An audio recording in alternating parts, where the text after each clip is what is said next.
there's a lot of people out there saying, so what does all this decentralization mean? What is it? What's it all about?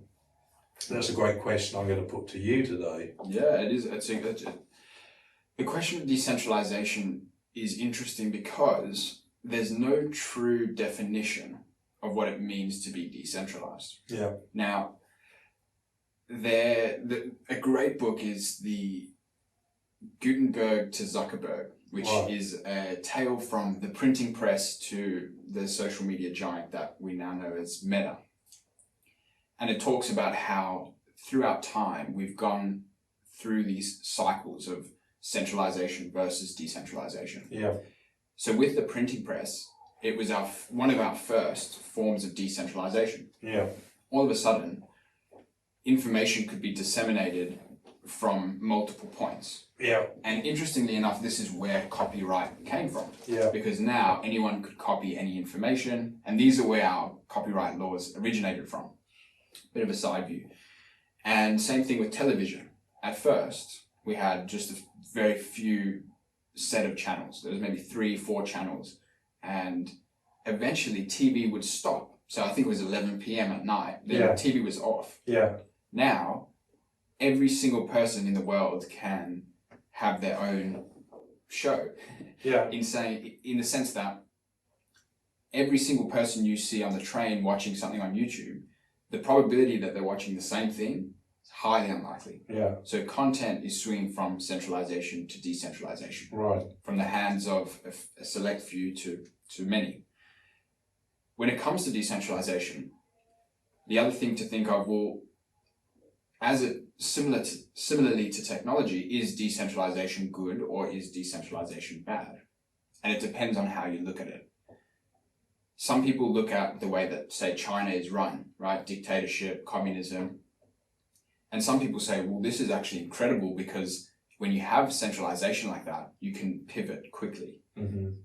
Same thing with organizational structures. Most of the time, they're based from a centralized direction and they split out so that the buck usually stops at someone.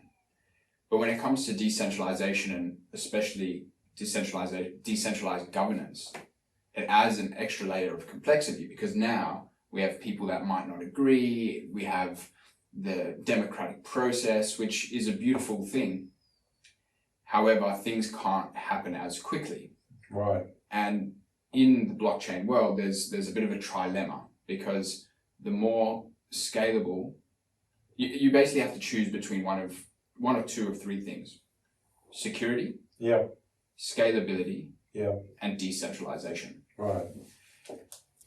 I think coming up with a standard of decentralization will be quite a key point in the future. What that means is having a Standard and Poor rating for these different cryptocurrencies and maybe even different businesses to how they operate. Yeah.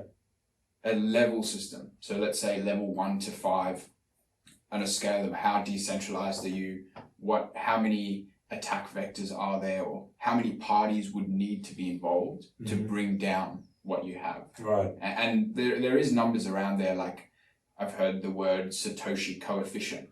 So how many actors would it take to actually bring down Bitcoin or bring down Ethereum? And surprisingly, it's actually quite small. That's also maybe another topic. But I think this could be key and maybe something for us or others to think about, which is how could we define decentralization on a scale system which makes it easy for people to aspire to the next level or move between these ranks of how decentralized you are, and what benefit that could potentially have in organizational structure, whether it's governance, whether it's just the way that people perceive the project, the safety, the ability to come apart and come back together in a way that it's maybe is or isn't controlled centrally. Sometimes decentralization can be a really powerful force, and sometimes it can be very inefficient. Where we've seen an interesting example of this is IBM has their blockchain protocol, where it's Watson, centralized. Watson, yeah. Yeah, well, I think they call, I can't remember exactly what they call it, hyper something. Right, okay, Hyperledger or something. Hyperledger, I think that's it. Yeah. And what that allows people to do is organizations can be extremely scalable, Yeah, and they can be quite secure as well, yeah, but they're not necessarily decentralized. right, So the question then arises, well, what benefit does decentralization have? And then what context is that beneficial within? So the promise of let's start the conversation with Bitcoin, because it's where it all started. Everybody knows Bitcoin, Yeah. or they've heard of Bitcoin anyway.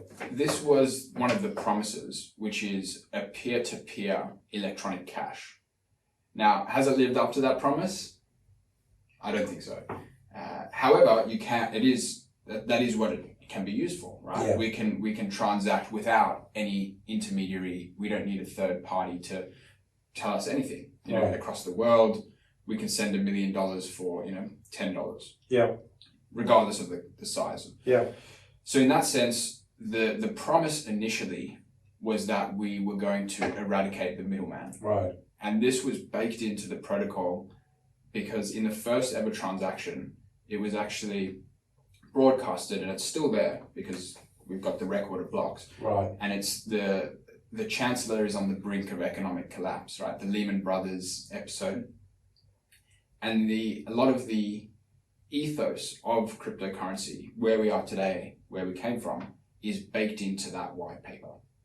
One, because most of the developers came from that space in Bitcoin and then maybe moved because it wasn't as agile as they liked. So to get back to this idea, well, what is then the benefit of decentralization? The benefit is the concept of eradicating the middleman. And in the context of money, the middleman is the financial institutions, the big banks, the clearinghouses, this huge monolith of infrastructure that most people don't think about. even the regulators. Even the regulators, it's almost too complex, and they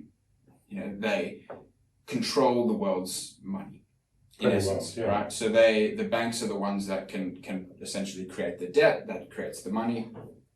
And when you go down this rabbit hole of what is decentralization, you start to learn a lot about the process of money, because where money has succeeded where almost everything else has failed, including religion, is that it has this power to bring people together. If you were a merchant in the Middle East, there's no way you're doing business with the opposing, culture or religion until there's this idea of a money that we both believe in. And what does that come down to? It's trust. Mm-hmm. Money is, one, a form of power, and two, a form of trust. And this is why I say it's kind of succeeded where religion has failed, because find me someone who doesn't believe in the US dollar. And not to the extent that, it could collapse or something could happen. It's more, if I offered you $100, would you take it? I'm always happy to take that. So, thank you. Particularly the US dollar, living in Australia. Yeah, you look at it, it's the best performing asset right now. Yeah. And it's quite interesting. And how I usually explain this is I ask the question, why do you want more money? So I'll pose that question to you. Right, yeah, actually it's a great question, that one. Why do I want more money? For me, it's, I can either make something up, okay, and avoid the question and say, why do I want money? I would say probably because I don't really know why I want money, beyond the fact I've been habitually programmed to chase dollars. That's probably the closest answer to the answer that I agree with, which is interesting. But if we have any viewers, think about what's your thought on this? Why do you want more money? Because some people are going to say, I've got to pay the rent, I've got to pay the mortgage. Exactly. If I don't bring the money home, my wife's never going to talk to me. The kids are going to land up on the street. That's fear, mostly. Fear-based. Fear drives it. Some people tout, freedom, independence, and these are all very fine things, absolutely. But when you break it down to its most fundamental, the reason we want more money is because everyone else wants more money. And if you want more money, then you're willing to give me what I want, because I also want, like, you want the money that I might have from the activities or the services that I've rendered. So in the simplest form, we want more money because other people want more money. And that is a form of trust, right? That's a whole series that opens up a Pandora's box, because it's super interesting, and it's actually the fundamental, one of the core drivers in the whole question around what is enterprise. Because it's a seriously powerful question. For those people who are prepared to dig through the darkness into the truth, whatever that may be. It's what's the saying? It's like most people are willing to die for the truth, but most people aren't willing to go out and find it. True, absolutely. Right, and that's almost where we find ourselves with, especially things, ideologies that say like capitalism. Right, which is, some people, especially young people, have dirty capitalism. It's but it's the best system we have, right? And so most people would rather kind of just ignore it and say, oh, I want to opt out of the system, rather than how can I use this system for my benefit? Or better get to understand it, actually do a deep dive into it. Yeah. Because this conversation is a rare conversation. Even down the rabbit hole of money. Yeah, well, in financial services world, they don't go into this area very often. They skip around it and talk about compliance and protocols and so on, as opposed to the deep core problem is, what does money create? Just to finish on, over in the area of Kiva, where I do some charity work, I don't actually ever see any of the money, but here, so I got quite angry this week, actually. I don't mind sharing that, but I got quite angry, okay, and it was actually to do with something that I had created. So I decided to get angry and spat the dummy, and then I brought myself back to the power of Kiva, and I pulled myself out of the rabbit hole.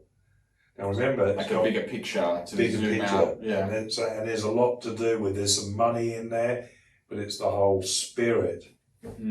Yeah, but remember, I don't see the money. There's tens and tens of millions of dollars going through this turnstile that's changing people's lives today. Now other people would say, well, there's money being used to kill people in Ukraine right now. Yeah, there's a dichotomy here. Yeah, again, it can be a very in-depth conversation, because money is a technology. Money is an idea. Money has created and destroyed many things.